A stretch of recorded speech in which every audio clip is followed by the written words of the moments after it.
Hey, what's up guys? This is Carrie Ann White, a portrait photographer, coming at you with a video about how I edit this photo of my sister Courtney. And I'm going to start in Lightroom, and all I've done so far is I've gone way down to the camera calibration panel and I changed that to camera standard. And now I'm clicking auto white balance. I just want to see what the computer sees versus what I got in camera, and I'm just going to adjust that by eye.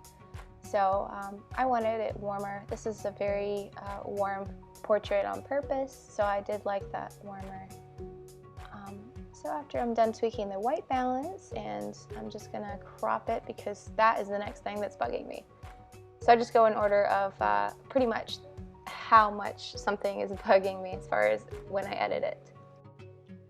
Okay, I like that crop much better. So now I'm going to go up into my custom brushes, and I'm going to just do an exposure brush, and I'm going to bring the exposure down just a hair, but what I'm really bringing down is the highlights. I'm going to bring shadows up and whites down, and that's because I really want to lower those blown out highlights on the left side of her face. I like how she's backlit by the sun, and I think it will still be obvious even when I bring the detail back without distracting too much from her eyes like it is now. So that's all I'm doing. I have the flow set to around 78%. This is not one of those times when I want to go 100% full blast on the flow, because I don't want it to be too harsh, a line where you see the edge of that brush, even though I'm using a soft brush here. So from there, I'm just going to press done, and I'm going to go ahead and add my preset. So for most of my work, especially when I'm using a flash like I have here, I'm going to apply authentic, and that's really just going to give it a really genuine color, really genuine organic feeling contrast. Working with flash gives you a lot of contrast already. So authentic is just going to make your colors more sophisticated. It's going to give you a more organic feel. You don't want your flash to be overpowering the image and look artificial. So authentic really complements flash photos really nicely.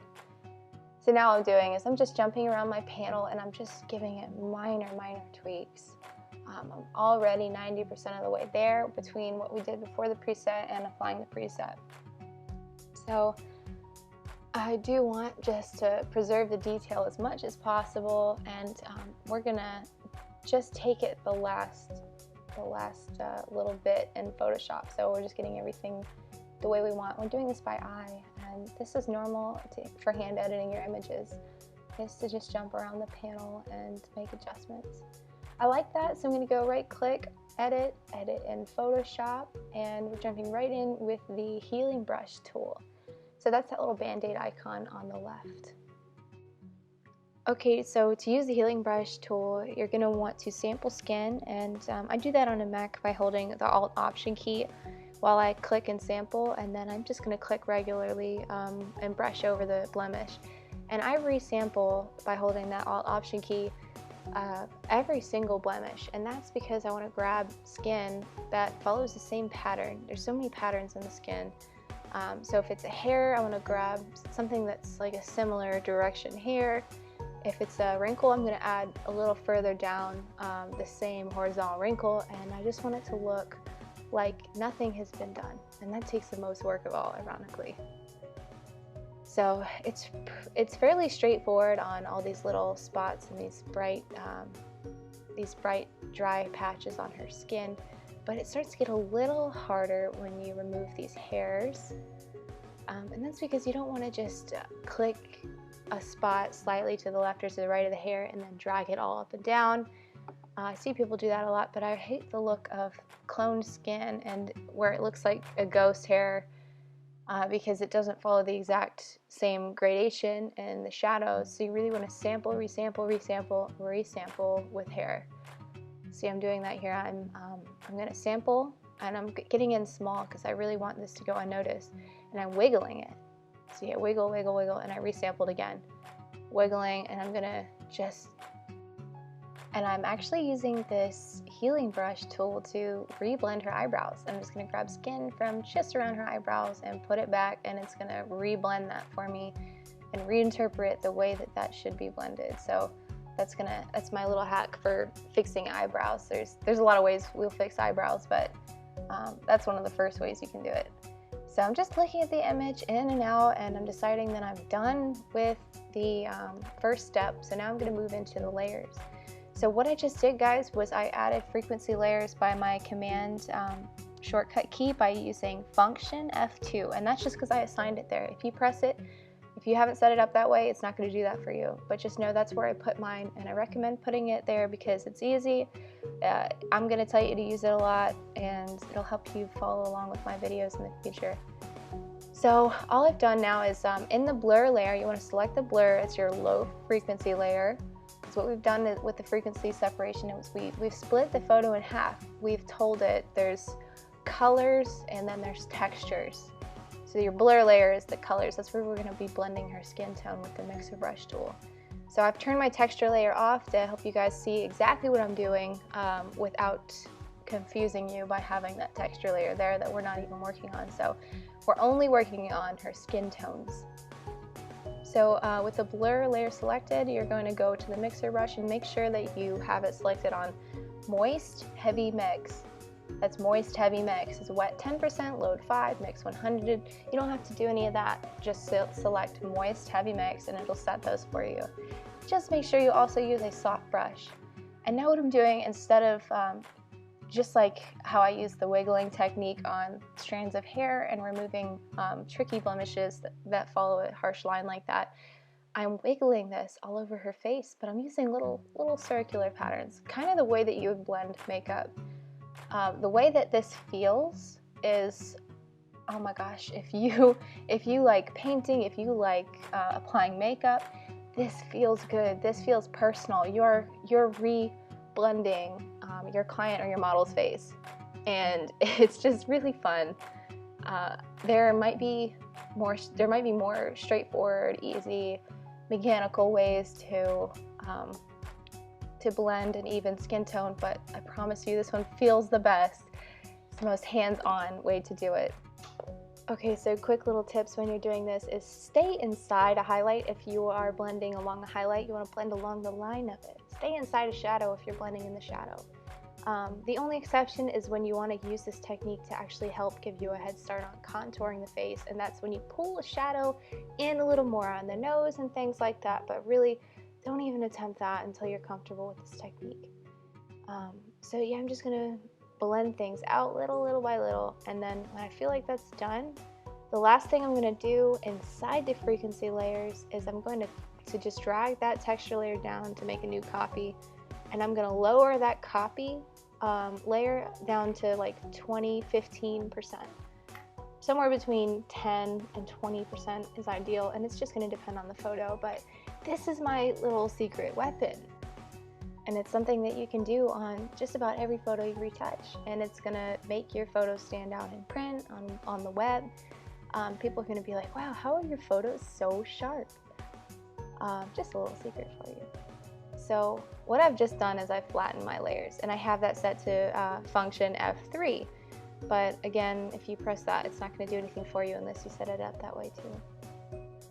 Okay, so I went up in my adjustments and I grabbed a curves tool, and I'm pulling it up at the middle just a little bit, and you're going to do this based on what it looks like on the photo, and it makes a big difference. You want it to look way too bright.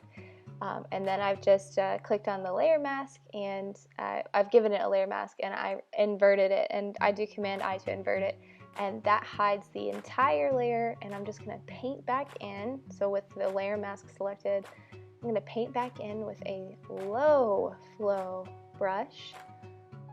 So for me, that's like anywhere between 5 and 15% for the flow there. And I'm going to paint with a really soft edge brush with white on top of that black mask. So what I'm doing now is I'm revealing that that brightened curves dodge tool layer that we're using, and I'm just dodging those areas that I feel need to be brightened. And this is a great way to add some beautiful contour to the face, but really pay attention to the light, guys. Not every photo is the same. You're not just going to draw triangles under the eyes. You're not just going to draw on the same areas of your client or model's face every time, and don't trust anyone who tells you that.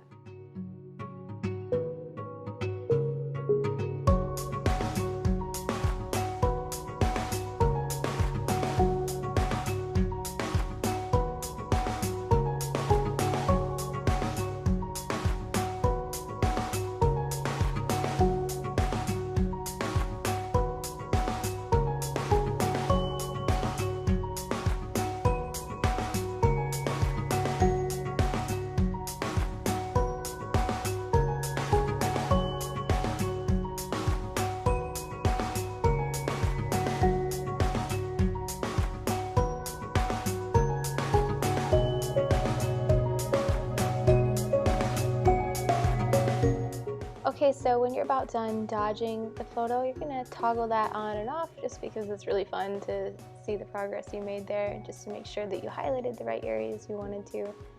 And then you're gonna add a new adjustment layer. And so you're gonna click on around the middle of that tone curve, and you're just gonna drag it down significantly until it looks a bit darker.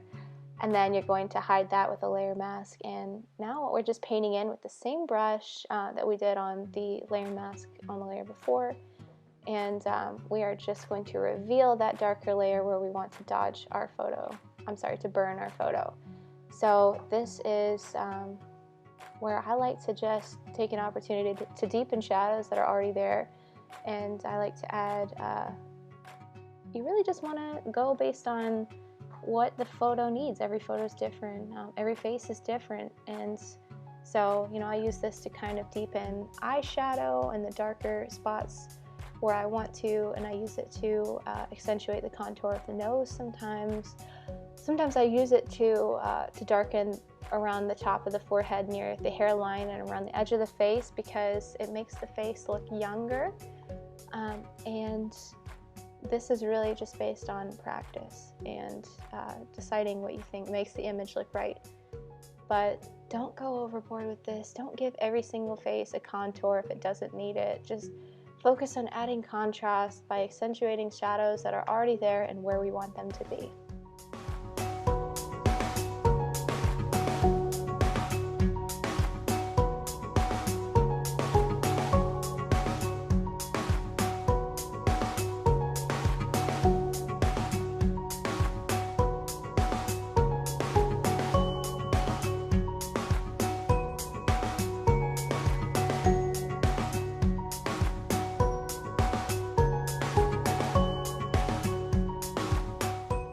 Okay, so now that that's done, I'm going to select both of my dodge and burn layers and group them and toggle them on and off. And I decided, yeah, that's too strong. So I'm going to turn the opacity way down to 0 and just bring that up slowly until I see the effect where I want it to be. And for me, that's around 67%.